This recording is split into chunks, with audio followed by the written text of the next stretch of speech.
Isang maaliwalas pong linggo ang bungad sa inyo ng Mangkelos TV upang ihatid sa inyo ang aking magiya sa araw na to, Hunyo 9, 2024, linggo, pista ng Metrotorp, at ito'y merong 7 pangarera at magsisimula po ito ng mas maagang alas 2 po ng hapon.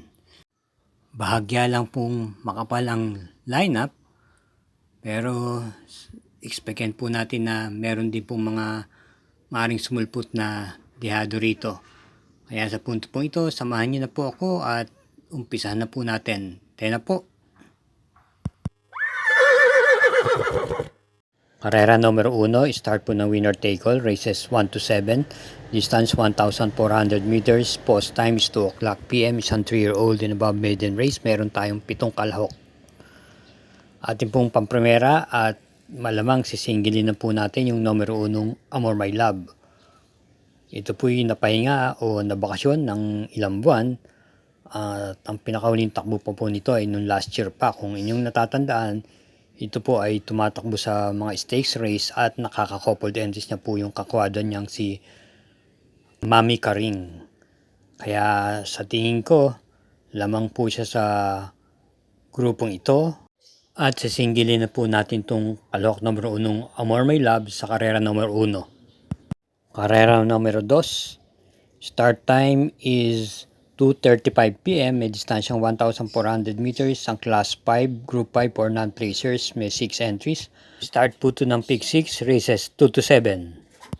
First choice, yung kalahok numero 6, Princess Belle, na katatakbo lamang po nito nung June 4, kung saan na tersera pwesto lamang po ito kay Advance Party. Ito po'y naipipacing at may remate rin po naman sasakyan po muli ni AP Asuncion. Samantalang ating po panigunda rito ay number 4, yung Sky Magic. Panlima lang po ito dumating nung pinakahuling takbo niya nung June 2 sa kabayong Ivan at Bullet. At sa akin pakiwari, sa laban na yon, siya ay hindi po masyadong ginalaw doon dahil kung pagbabasihan natin yung preba niya, nung 1/4 at 1/2 mile siya ay nanatiling pang-4 na pwesto. At pagsapit sa meta, umurong, dumating nga lang po ng panlima. Pero meron po itong isa pang takbo noong May 21 kung saan siya po'y nasigunda naman kay Skywolf. Ito po'y may angkin tuling at same rider pa rin po na renda, si Pops M. Cabalejo. Kaya para sa karera numero 2, pampremera, yung numero 6, Princess Belle, at panigunda yung numero 4, Sky Magic.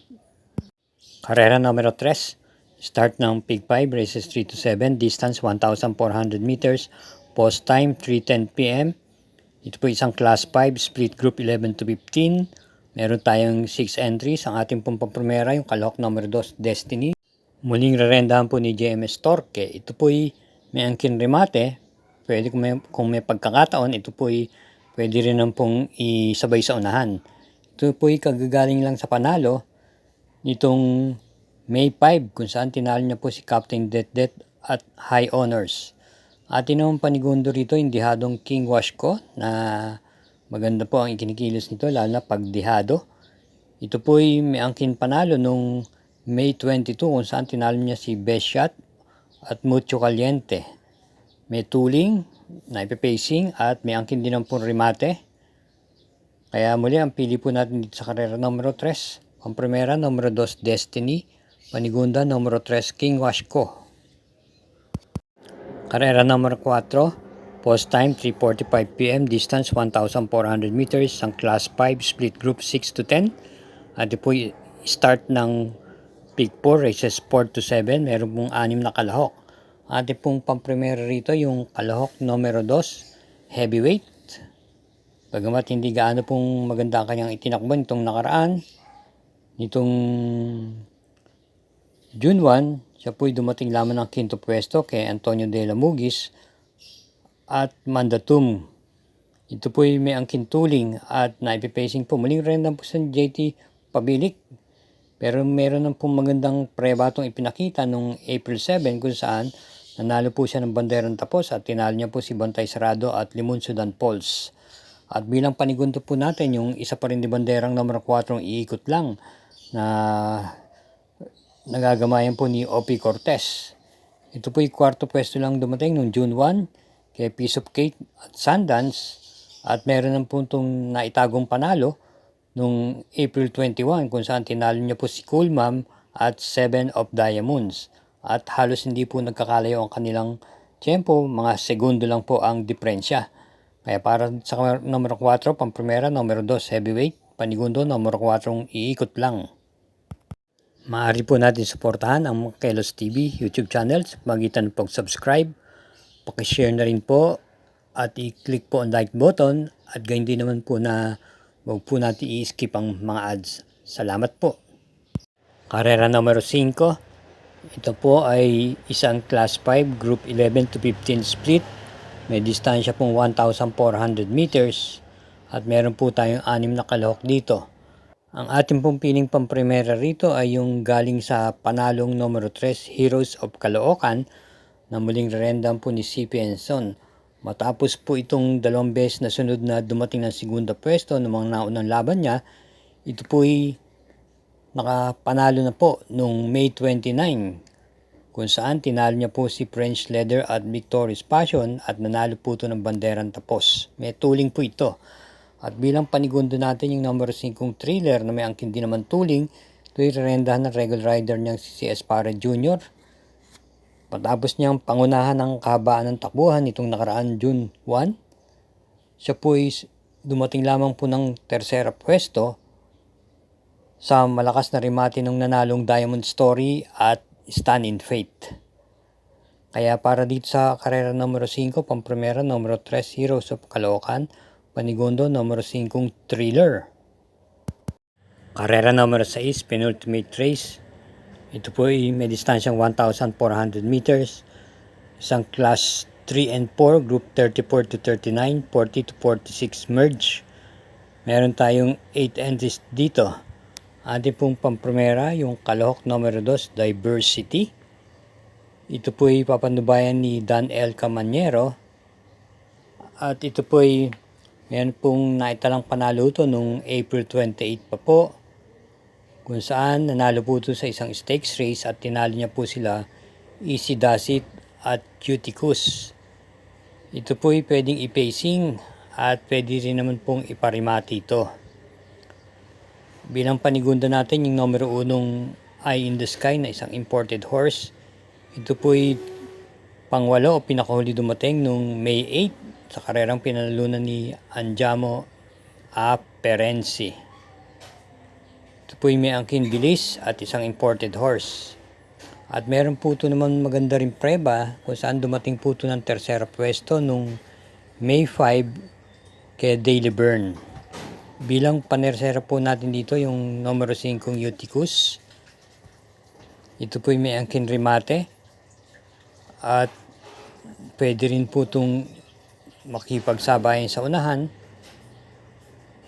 Nanalo po ito nung May 15 kung saan tinalo niya po si Chiller at Golden Sunrise. At nitong pinakahuling takbo niya nung June 2, siya ay nakinto pwesto lamang po kina Fortissimo. Cambio de Nete from NC Lunar, JT Pabilik na po ang rerenda. Kaya para dito sa karera numero 6, pamprimera numero 2 Diversity, panigunda numero 1 Eye in the Sky at panersera numero 5 Uticus. Karera numero 7, last daily double. Paratingan po ito ng winner take all, peak 6, peak 5 at peak 4. May distansyang 1,400 meters, isang class 4, group 22 to 27 split. At meron po tayong 9 entries, isang coupled yung numero 1. Bilang pamprimera natin, yung numero 8 King James, nakakagal lamang po sa isang barrier run nitong June 1. Pero kung ating re-revisahin ang preba nito, ito po ay tumakbo na po nung last year kung saan tumatakbo po ito sa mga stakes race.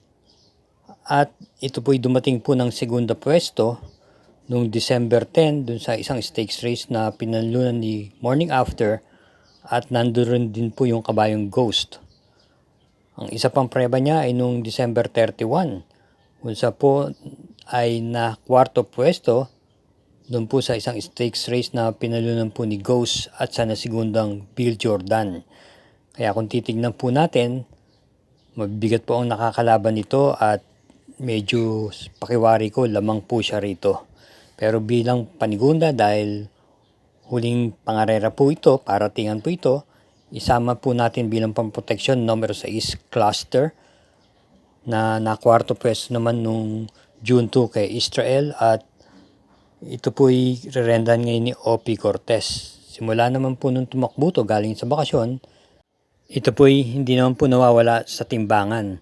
Kaya para dito sa karera numero 7, pang primera natin yung kalok numero 8 yung King James at panigunda natin numero 6 cluster. Okidok, mga katrokis at sambayanan karerista, dito naman po tayo nagtatapos para sa ating manggiya tong linggong to. At magkita-kita naman po tayo sa pagbalik ng pangareran tong darating na Tuesday, June 11 sa pista mismo muli ng Metrotorp. Thank you for watching at hinay-hinay lang po sa ating paglilibang at lagi din po tayong mag-iingat sa ating pag-uwi.